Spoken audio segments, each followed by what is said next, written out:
Alright, so I finished The Tenant by Frieda McFadden, and let me just say this.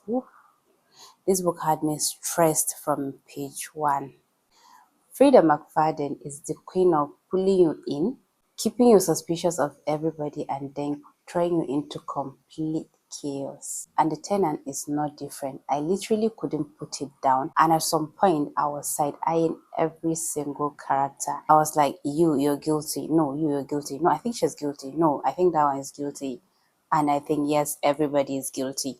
That's what thrillers does for me, and I love when I'm just suspicious of everyone. You know, it's a good thriller when you couldn't pinpoint any of the character because you want to just solve the problem. That is a good thriller for me. I love when I'm suspicious of everyone. Just like in Agatha Christie's book, you know she's a queen of thrillers and mystery. Yeah, I'm definitely going to be reviewing some of her books that I read. Anyways, let's break this book down. What worked for me, what didn't, what drove me crazy, and my overall thoughts on this. So let's get started. So this story kind of revolves around a murder mystery inside an apartment building. Blake, one of our main characters, finds himself tangled up in a nightmare situation after getting fired from his job, getting a new tenant, and then discovering a dead body. But instead of making logical choices, he just spirals. And of course, that bad decisions only pulled him deeper and deeper into trouble. And on the other side, we have Whitney. Here's the thing, we have two Whitneys. One Whitney is fake and the other Whitney is a psychopath. So Whitney the psychopath was a very sweet Whitney from the very first page until everything spiraled down, and you see that she's not what she seems. And let me just repeat this. Yes, she's a straight up psychopath. She's manipulative, she's calculative, and every move she made had me shaking my head and screaming inside this book. Like, I just want to enter the book and now, let me start with the positive of what I love in this book. First, the suspense. Frieda McFadden knows how to keep you turning the pages. Yeah, I was literally suspicious of everybody in this book, second guessing every interaction, and honestly, that kept my brain on overdrive the whole time, exactly how I want it.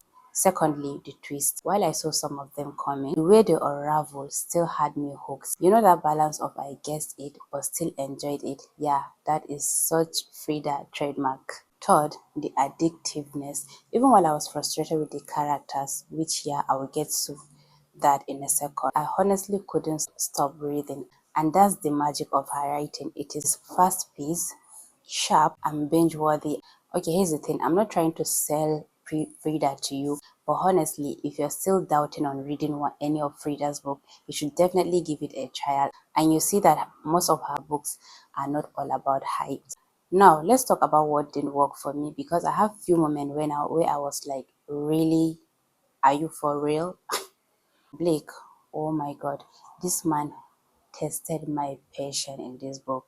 Like, sir, you were sacked out of your job for something that you didn't do, and then found yourself in a murder investigation and a lot of things that were not making sense, but you could not do the bare minimum. Like,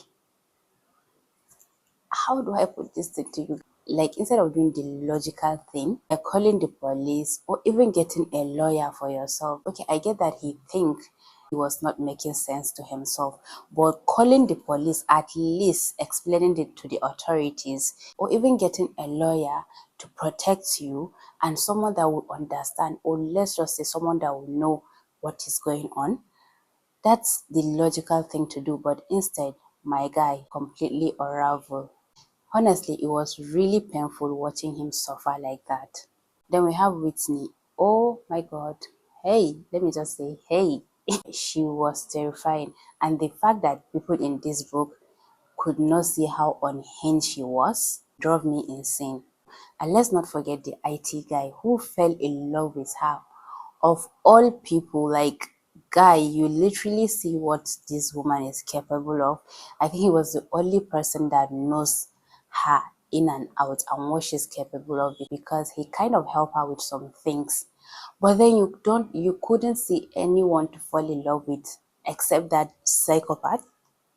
I was literally punching the air out of frustration.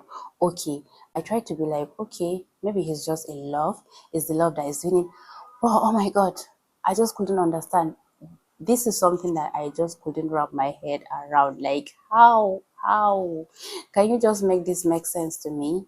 But even with that, I don't think he deserved what he got from Whitney, because at the end, at that part, I was thinking maybe he's going to snitch, and I was praying that he would, but then he got a bad ending. So I don't think he deserved that from her. Or what can I say?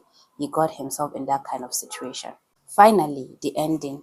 While I was engaged the whole way through, I was really not satisfied by how Whitney's storyline wrapped up. I felt like she deserved something more harsher for the chaos and trauma that she caused. For me, the playoff wasn't as strong as it could have been. So overall, The Tenant was definitely an entertaining read.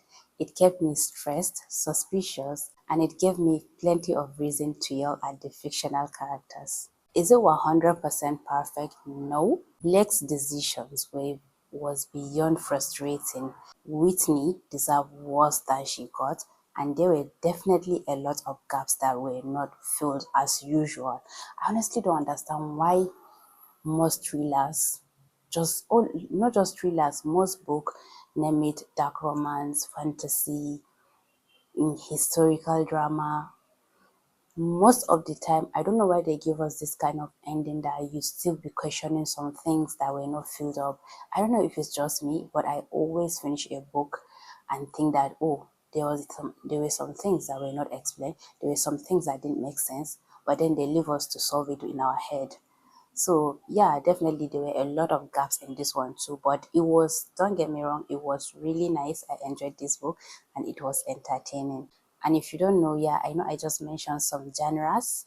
Yeah, I'm a diverse reader. I read almost every genre, not all genre, but almost every genre. I love dark romance, I love fantasy, I love thrillers. I think most of my reviews are mostly thrillers. That is my favorite genre. I'm not a really big fan of history, but I also read history. I read fictions. So let's just say I'm both fiction and non-fiction lover. Anyways, even with all the flaws, I still really had a good time with this book. So overall, I rated this book 4 stars. If you love a fast-paced, addictive thriller and a lot of tension with messy characters, this one delivers and you're going to enjoy it. So if you haven't read The Tenant, give this one a trial and let me know what you think later in the comments. So that's my take on The Tenant by Frieda McFadden. Have you read this yet? I need to know, did Blake frustrated you as much as he did me? Or were you a little more forgiving? And what did you think about Whitney? Psychopath, right? Or do you think I'm just being dramatic? Drop your thought in the comments. I would love to hear how you feel about this one. And as usual, if you enjoy a honest book review and a little life update, don't forget to subscribe to Last Amor Diaries. More thrillers, dark read, and messy characters discussion coming your way. Stay tuned. That's it for today. Stay inspired, stay curious. Until next time.